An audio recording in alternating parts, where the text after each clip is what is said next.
Salut à toutes et tous, c'est Yacine Scali et bienvenue dans la tête d'un CEO, le podcast qui vous inspire à entreprendre.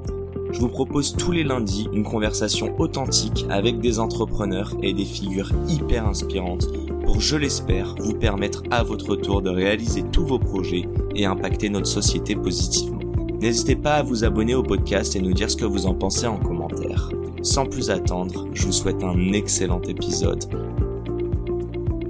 Il y a de l'épargne, mais il y a aussi tes comptes courants chez des grosses banques qui utilisent cet argent pour financer des projets qui ne sont pas très bons pour notre environnement. On est d'accord là-dessus ? Tout à fait. Okay. La meilleure manière d'avoir de l'impact, c'est l'épargne et l'investissement, parce que tu vas financer directement des activités. Mais effectivement, laisser de l'argent sur un compte courant, alors déjà, ça dort, donc c'est pas top aussi pour votre pouvoir d'achat. Mais effectivement, c'est de l'argent qui pourrait être mobilisé pour financer des activités durables ou non, si vous gérez vos investissements sans prendre en compte ces critères. Mais on a aussi un impact négatif, effectivement, si on laisse de l'argent sur un compte courant d'une grande banque qui pollue, ce qui est beaucoup le cas en France. Allez, balance des noms. Non, je rigole. on les connaît tous. Hein, mais, on les connaît tous. Tiens, raconte-moi, tu as parlé des accords de Paris. Combien de placements, combien de produits financiers le respectent aujourd'hui ? Très peu. Et rappelle-nous aussi, c'était quoi l'issue de cet accord ? Alors, l'objectif de l'accord de Paris, c'est de limiter le réchauffement climatique à un maximum de 2 degrés par rapport à l'ère pré-industrielle en visant plutôt 1,5 degré. Là, aujourd'hui, on est en moyenne autour de 1,3 degré. Donc, ça se réchauffe très vite et nos chances de respecter l'accord de Paris, malheureusement, sont de plus en plus faibles. Et tous les experts s'accordent là-dessus. Aujourd'hui, si on prend les actifs globaux, donc les placements financiers qu'il y a dans le monde entier, il y en a 0,2% qui respectent l'accord de Paris.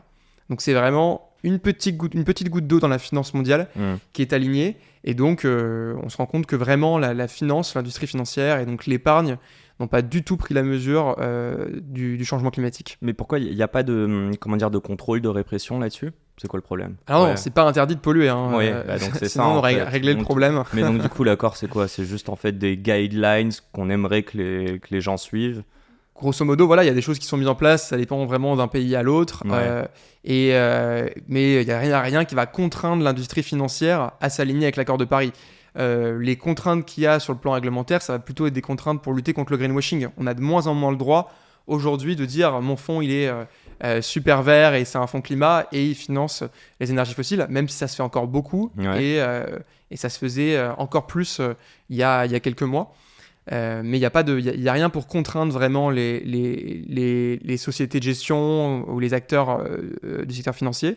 À part sur la question du greenwashing, où là il y a de plus en plus de sanctions. D'ailleurs, on voit que le nombre de sanctions explose.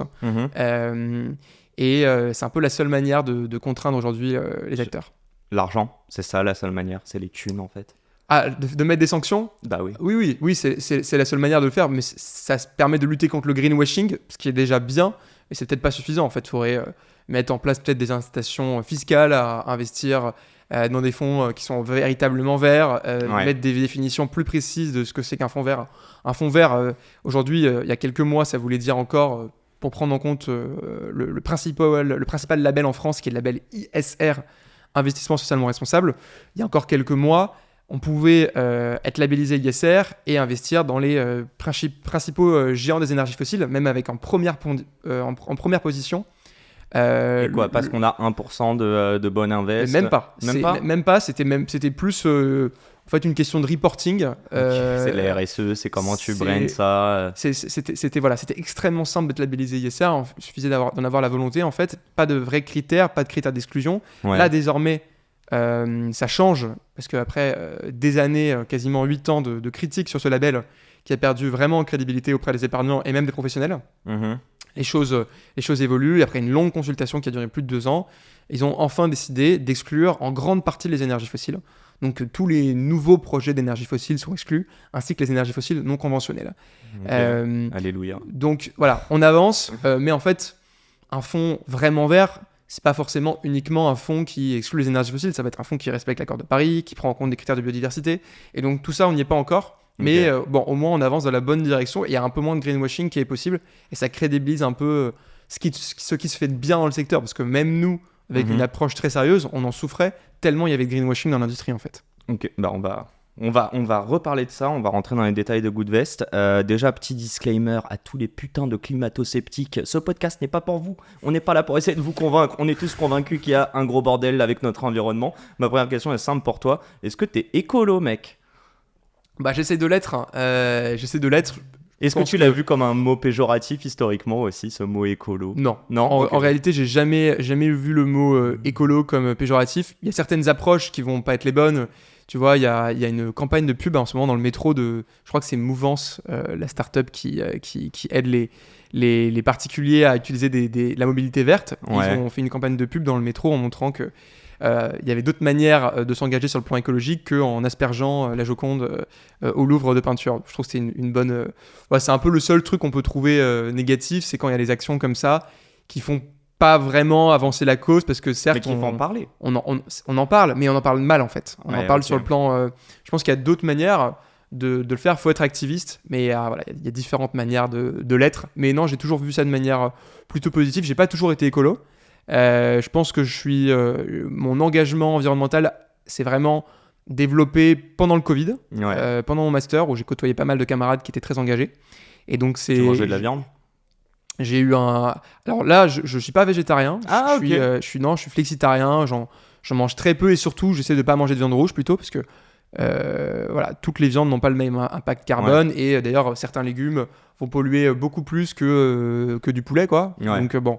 Je mange extrêmement peu de viande rouge, et j'essaie de pas manger du tout en fait. Mais non, je suis pas végétarien.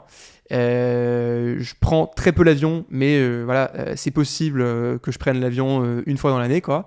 Tu vas pas nous faire culpabiliser dans ce podcast. Je vis avec mon époque. Je suis pour qu'il y ait des mesures plus strictes qui soient prises sur plein de sujets. Je suis pour qu'il y ait une sorte de compteur de carbone pour les individus, et qu'on fasse des bilans carbone individuels, et puis qu'on soit limité, mais qu'au moins il y a une certaine limite de se dire écoutez, moi je prends pas du tout l'avion.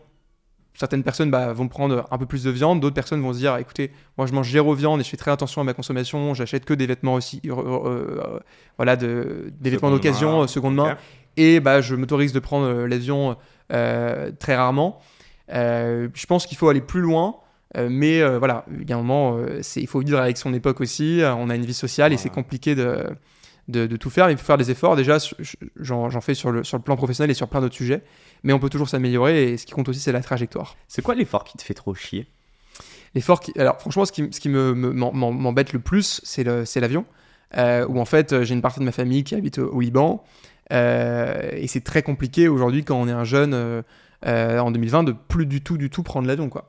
Donc dès que j'ai une alternative, je prends le train, et je prends quasiment jamais l'avion. Mais parfois, si je vais au Liban, je vais pas y aller en train, quoi. Donc Et c'est la fin de cet épisode. Si cet épisode vous a plu, n'hésitez pas à nous soutenir en nous mettant 5 étoiles sur les plateformes, en vous abonnant évidemment, et en nous laissant des commentaires. Hâte de vous retrouver la semaine prochaine. Ciao.